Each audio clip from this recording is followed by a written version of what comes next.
Hoy vamos a ver la unidad 3, temperatura y calor.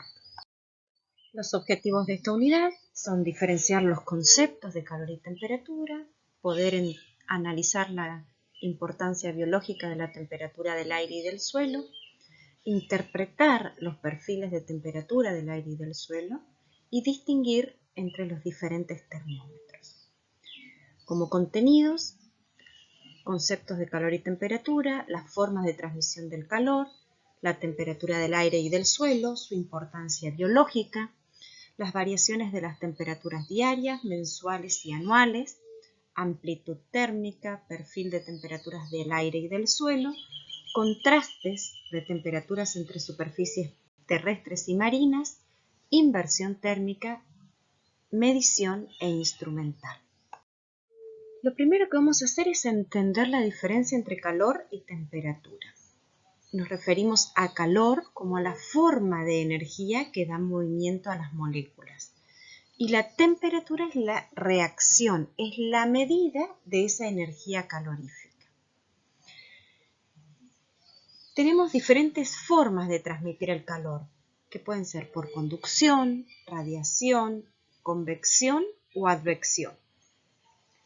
Nos referimos a conducción cuando la transmisión del calor se da por contacto entre moléculas dentro de una sustancia. Esto lo vamos a ver en el suelo. El calor en el suelo se transmite por conducción. Es decir, una molécula en contacto con otra va transmitiendo el calor. La radiación es el proceso de transmisión de calor a través de la atmósfera, tal como lo vimos en la unidad anterior. La convección es la transmisión del calor por medio de corrientes verticales, es la transmisión vertical del calor. Y la advección es la transmisión del calor también por movimiento de masas de aire, pero en sentido horizontal.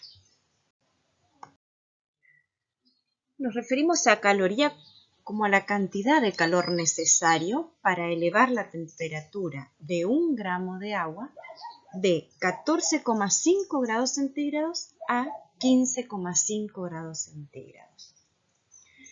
Calor específico es la cantidad de calor expresada en calorías necesaria para elevar 1 grado la temperatura de 1 gramo de la sustancia en cuestión.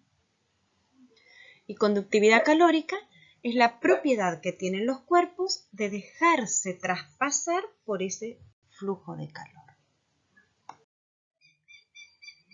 Veíamos en la unidad anterior a la radiación, ¿no? Esa energía proveniente del sol y que de alguna manera es el elemento principal en la climatología o en la meteorología, ¿no?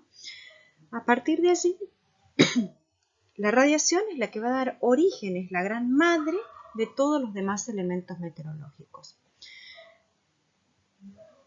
Del efecto de la radiación es que surge la temperatura. ¿Y por qué la temperatura es importante? Porque de alguna manera nos está regulando la germinación. ¿Esto qué quiere decir? Que las distintas especies requieren distintos parámetros de temperatura para verse favorecidas en la germinación. También la temperatura influye en la actividad funcional de las raíces, en la velocidad y duración del crecimiento de las plantas. Ya lo vamos a ver más adelante cómo influye en el crecimiento del algodón, por ejemplo. También actúa en la descomposición de la materia orgánica. Es la que de alguna manera va a regular la ocurrencia y o severidad de algunas enfermedades o plagas y también regula la actividad de los microorganismos. Estos son algunos de los puntos de vista por los cuales es importante la temperatura. Tenemos muchos otros. De hecho, la temperatura en sí es catalizadora de todos los procesos biológicos. Las 3 escalas térmicas más conocidas son la de Kelvin, la de Celsius y la de Fahrenheit. La de Kelvin ya prácticamente no se utiliza. La de Celsius y la de Fahrenheit tienen equivalencias entre sí. El 0 en la escala Celsius se equivale con 32 grados Fahrenheit y existen comparaciones de escalas entre las dos temperaturas. Es decir, podemos realizar la conversión de la escala Celsius a la escala Fahrenheit. Si nosotros tenemos los valores en temperatura en la escala Fahrenheit y lo queremos pasar a la escala Celsius, al valor de temperatura medida, ¿sí?, vamos a hacer 5/9 por la diferencia de el valor de temperatura medida en grados Fahrenheit menos 32 grados. O bien, si tenemos en grados Celsius y queremos pasarlo a grados Fahrenheit, vamos a hacer 9/5 de ese valor de temperatura en grados Celsius más 32 grados para poder obtener el valor en grados Fahrenheit. Aquí vemos cómo es la tabla de equivalencias, ¿sí?, de las tres escalas entre Fahrenheit, Celsius y Kelvin. El instrumental utilizado para medir temperatura máxima y mínima son los termómetros de máxima y de mínima. Aquí en la imagen vemos debajo, en la foto debajo, el termómetro que está debajo es el termómetro de máxima y el termómetro que está arriba es el termómetro de mínima. El termómetro de mínima debe ir en posición horizontal y el de máxima va con una mínima inclinación. La gran diferencia está en que el termómetro de máxima es un termómetro de mercurio que tiene un estrangulamiento entre el bulbo y el termómetro. Ese estrangulamiento, esa constricción, lo que hace es que cuando se eleva la temperatura, se dilata el mercurio, este puede pasar por ese pequeño estrangulamiento que tiene el capilar. Entonces pasa el mercurio. Sube la temperatura, pasa el mercurio. Cuando desciende la temperatura, el mercurio se contrae. Al contraerse ya no puede volver a pasar por esa constricción, por ese estrangulamiento, entonces queda marcando la máxima temperatura. ¿Dónde hacemos la lectura? En el extremo opuesto al bulbo, donde queda marcando el mercurio. El termómetro de mínima es un termómetro de alcohol. ¿Por qué se utiliza alcohol y no mercurio? Porque justamente el punto de congelación del alcohol es muy inferior que el del mercurio, entonces permite utilizar el mismo instrumental en lugares donde hace muchísimo más frío. La diferencia está en que no tiene un estrangulamiento, sino que dentro del capilar circula el alcohol y adentro nos encontramos con un índice, una barrita de marfil o una barrita esmaltada, que la misma se va a mover con el alcohol. Cuando desciende la temperatura, el menisco y la tensión superficial empujan el índice hacia la región más cercana del bulbo. Si la temperatura asciende, ya la tensión superficial no ejerce tensión sobre el índice, entonces el alcohol circula libremente sin mover el índice.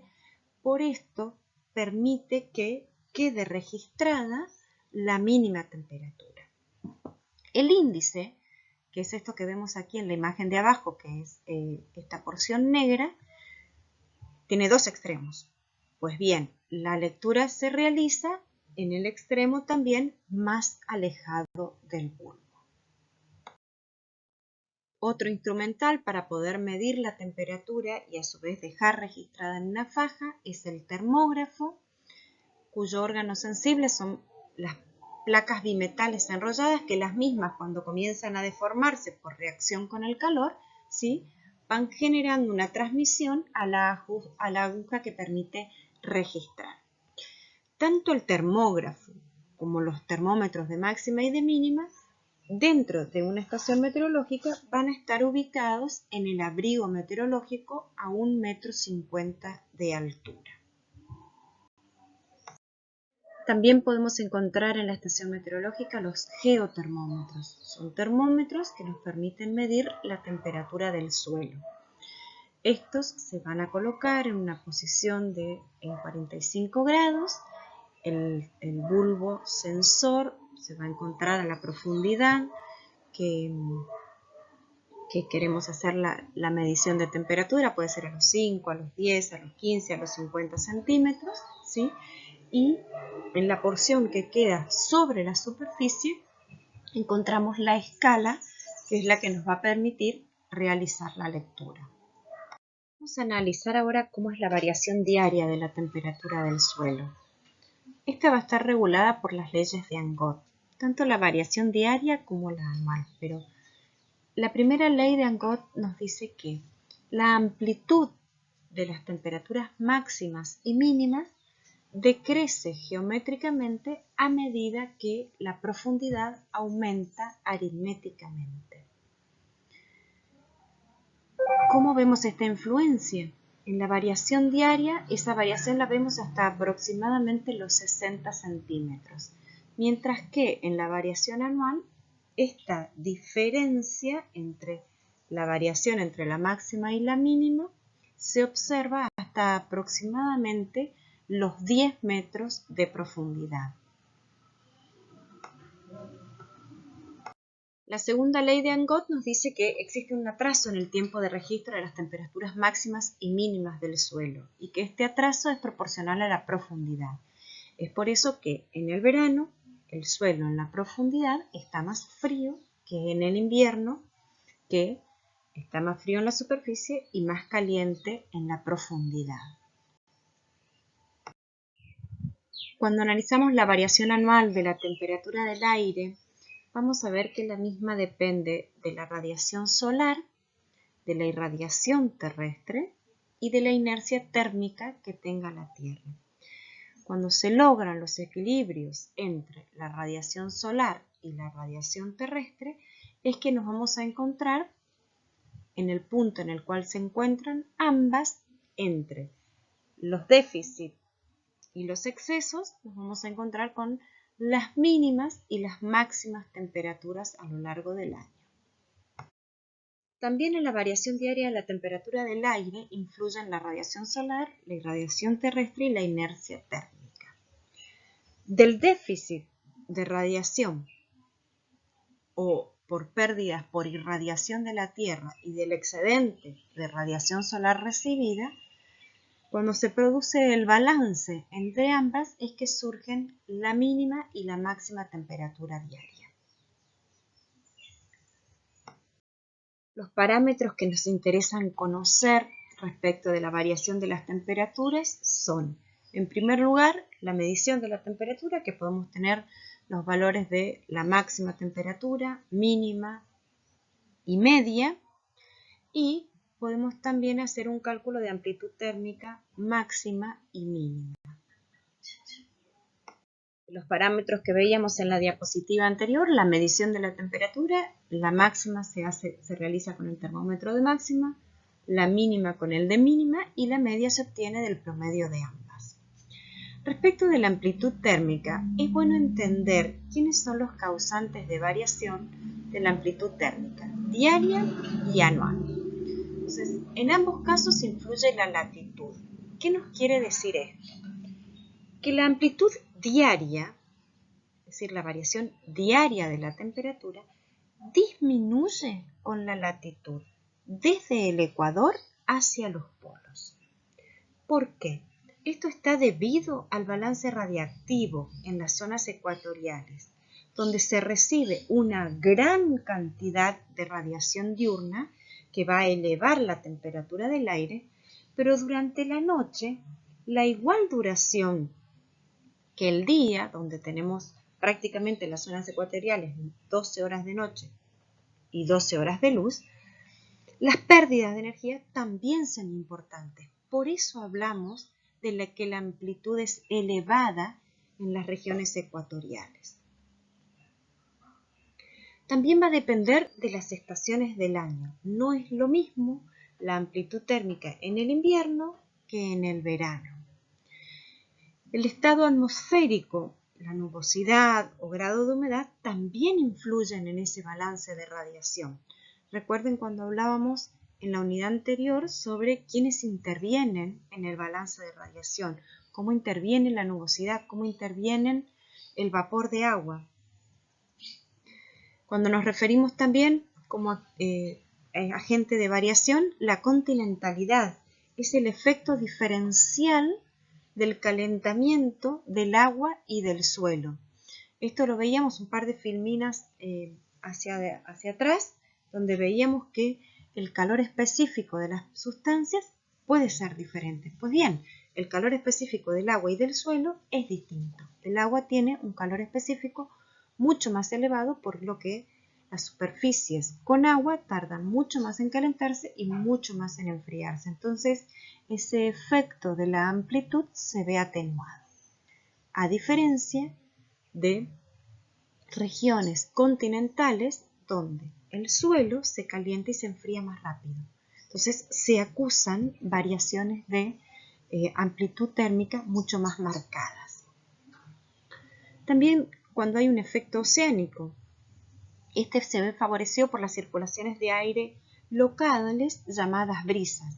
Ya cuando veamos viento vamos a ver la diferencia entre brisa de mar y brisa de tierra, que también generan una variación en la amplitud térmica. También el efecto topográfico, con el aumento de la altitud, crece la intensidad de la insolación y esto determina también un calentamiento rápido e intenso durante el día y un enfriamiento rápido durante la noche. Aquí vemos en esta gráfica justamente, ¿no?, cómo la amplitud térmica anual tiende a ser menor, la amplitud térmica en la zona ecuatorial y mayor en la zona cercana a los polos, mientras que la amplitud térmica diaria es mayor en la zona ecuatorial y menor en los polos. El aire cercano a la superficie se calienta por efecto de la irradiación del suelo. Entonces, el ciclo diario de la temperatura del aire está estrechamente ligado al de la superficie. Cuando veíamos elementos y factores determinantes del clima, decíamos que estos podían ser externos o internos. Pues bien, vamos a ver ahora cuáles son los factores que van a influenciar sobre la temperatura. Entonces, como factores externos, el principal es la radiación porque es el generador de todos los elementos. La nubosidad porque tiene que ver en su efecto sobre la influencia que tiene sobre la radiación. La temperatura y la humedad del aire tiene que ver con el contenido del vapor de agua que hay en la atmósfera. El viento, que puede actuar como agente externo.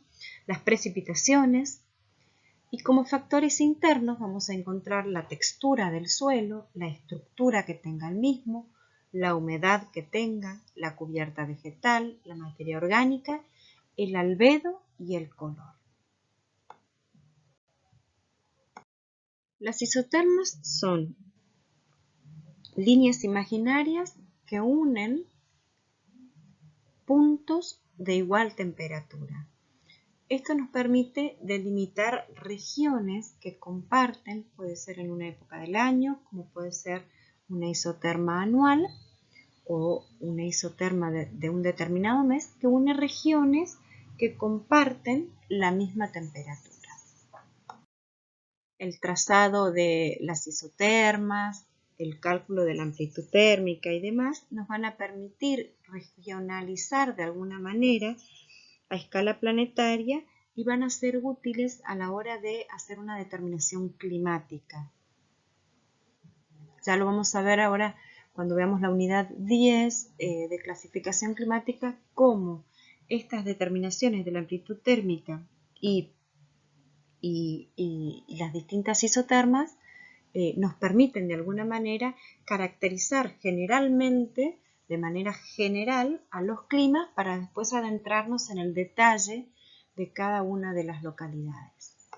Aquí vemos simplemente también el trazado de las isotermas, como si comparamos enero y julio, vemos como la distribución de la temperatura media del aire respecto del ecuador térmico, cómo va generando variaciones en las distintas, tanto en el hemisferio sur como en el hemisferio norte. ¿Cómo entendemos el contraste de temperaturas entre las superficies terrestres y marinas? En el agua en sí hay mayor evaporación que en el suelo. ¿Qué es lo que ocurre en el mar? El ascenso de temperaturas tiende a ser lento. ¿Por qué? Porque la radiación solar penetra en el agua distribuyendo calor a lo largo de toda esa masa líquida. También hay transmisión hacia el fondo. ¿Por qué? Porque el agua genera corrientes, genera remolinos y estos distribuyen ese calor hacia las profundidades. El agua tiene un elevado calor específico. Tarda mucho más en calentarse y tarda mucho más en enfriarse. Y la evaporación, que es mayor, enfría la superficie del agua. ¿Qué es lo que ocurre en la Tierra? La temperatura en la superficie aumenta muy rápidamente. ¿Por qué? Porque el suelo es opaco, este concentra el calor en una capa superficial con poca transmisión hacia su interior. El calor específico del suelo es muy inferior que el del agua, y si este está seco, es un muy mal conductor y no existen mezclas entre el suelo y el sustrato.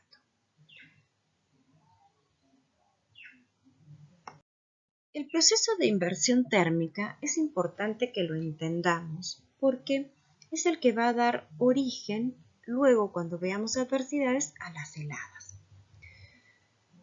¿Qué ocurre en una inversión térmica? Vamos a ver que la tendencia normal es que por irradiación se calienta el aire sobre la superficie del suelo y este va disminuyendo, tal como lo vimos cuando veíamos las capas de la atmósfera, a medida que ascendemos. Cuando ocurre una inversión térmica, ocurre algo diferente, es decir, sobre la superficie del suelo nos encontramos con una menor temperatura, que la cual a medida que ascendemos hasta una determinada altura, que puede ser 100, 200, 300 metros, tiende a aumentar para luego volver a su descenso normal como lo habíamos establecido anteriormente. ¿Por qué ocurre esto? En las noches con cielos despejados y aire calmo, condiciones importantísimas cuando se van a producir heladas, la superficie irradia energía de onda larga hacia la atmósfera. Cuando la temperatura tiende a aumentar en vez de disminuir y vemos que el gradiente vertical se ve sesgado hacia la izquierda. Entonces tenemos una mínima temperatura sobre la superficie y la misma tiende a aumentar en vez de disminuir, que sería el gradiente normal. Por eso se forma como una J, lo vemos en la gráfica con la línea entera. Esto ocurre hasta un punto en el cual la curva se inflexiona y vuelve al gradiente normal del medio. En esa porción inferior de la gráfica, que es lo que nosotros conocemos como inversión térmica de bajo nivel, la temperatura en la capa más inferior del aire disminuye su temperatura hasta menos de 1 grado. Es decir, se llega a producir una helada. Ya veremos más adelante cuál es el daño que ésta produce sobre las plantas. Al inicio de esta grabación hoy veíamos cuál era la importancia agronómica de la temperatura del suelo, pero también es importante entender la importancia agronómica. Esta influye en todos los fenómenos fisiológicos. Cualquier fenómeno va a ocurrir o es posible dentro de determinados rangos de temperatura.